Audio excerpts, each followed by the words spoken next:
Assalamualaikum warahmatullahi wabarakatuh. Nama saya Ahmad Fauzi Virgiawan dengan NIM 430400182. Saya akan menjelaskan mengenai poin kelima dan keenam. Poin kelima yaitu mengenai sumber-sumber epistemologi. Yang pertama yaitu alam. Alam adalah salah satu sumber epistemologi. Yang dimaksud dengan alam adalah alam materi, alam ruang dan waktu, alam pergerakan, alam yang sekarang kita tengah hidup di dalamnya, dan kita memiliki hubungan dengan alam ini dengan menggunakan berbagai alat indera kita. Yang kedua yaitu keyakinan atau faith. Keyakinan adalah kemampuan yang ada pada diri manusia yang diperoleh melalui kepercayaan. Sesungguhnya, antara sumber pengetahuan berupa wahyu dan keyakinan ini sangat sukar untuk dibedakan dengan jelas. Karena keduanya menetapkan bahwa alat lain yang dipergunakan adalah kepercayaan. Perbedaannya, barangkali jika kita meyakini terhadap wahyu yang secara dogmatik diikutinya adalah peraturan yang berupa agama.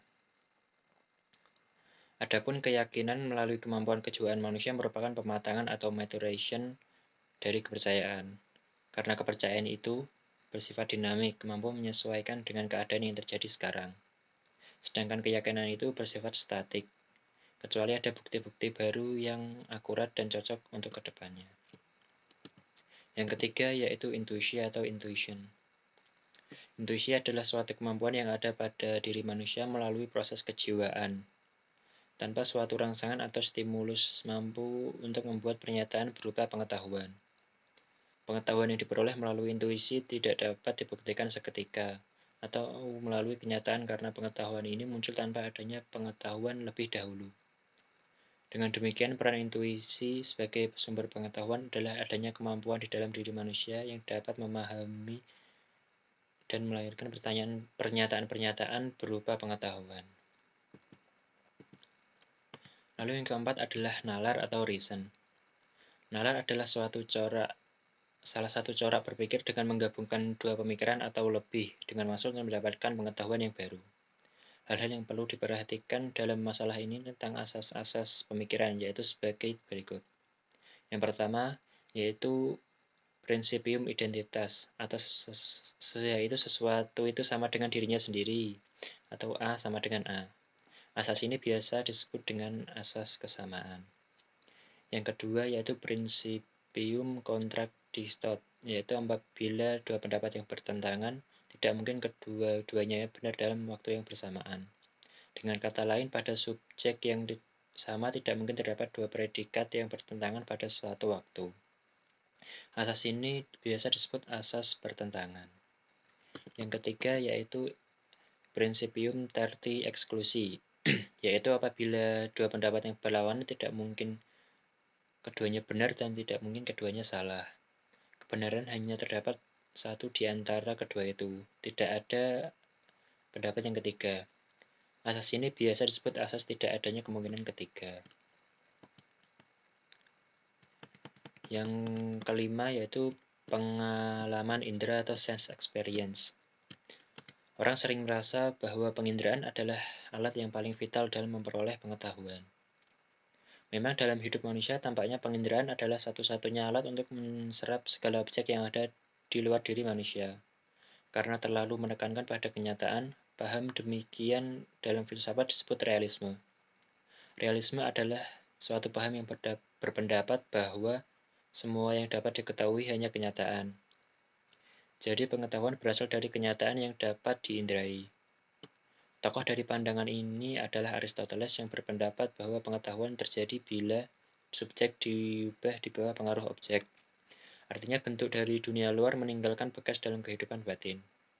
Objek masuk dalam diri subjek melalui persepsi indera atau sensasi.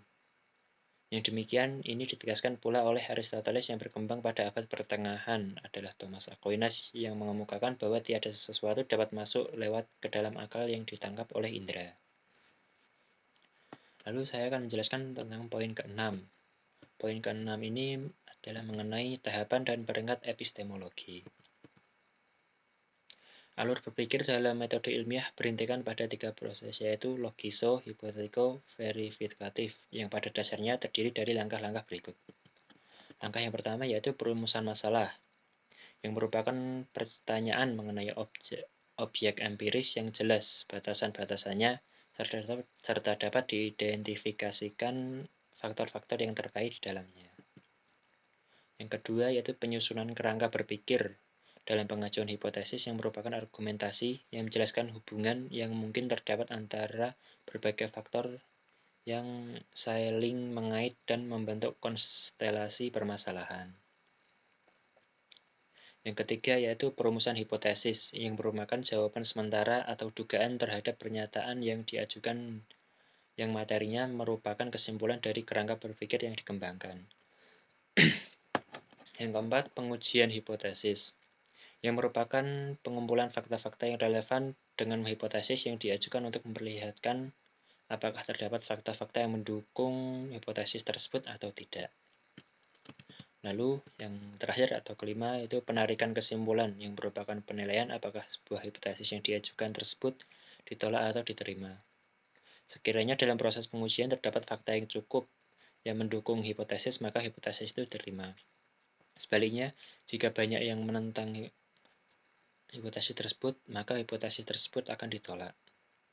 Hipotesis yang diterima kemudian dianggap menjadi bagian dari pengetahuan ilmiah, sebab telah memenuhi persyaratan keilmuan, yakni mempunyai kerangka penjelasan yang konsisten dengan pengetahuan ilmiah sebelumnya, serta teruji kebenarannya. Pengertian kebenaran di sini harus ditafsirkan dengan pragmatis, artinya sampai saat ini belum terdapat fakta yang menyatakan sebaliknya. Keseluruhan langkah ini harus ditempuh agar suatu penelaah dapat disebut ilmiah. Metode ilmiah adalah penting dalam proses penemuan pengetahuan. Dengan metode ilmiah ini akan ditemukan hakikat kebenaran dan dengan adanya kebenaran itu, tak ada lagi keraguan dalam menerima fakta yang ada di dalam lingkungan hidup dan kehidupan manusia ini. Sekian materi yang dapat saya jelaskan, kurang lebihnya mohon maaf. Wassalamualaikum warahmatullahi wabarakatuh.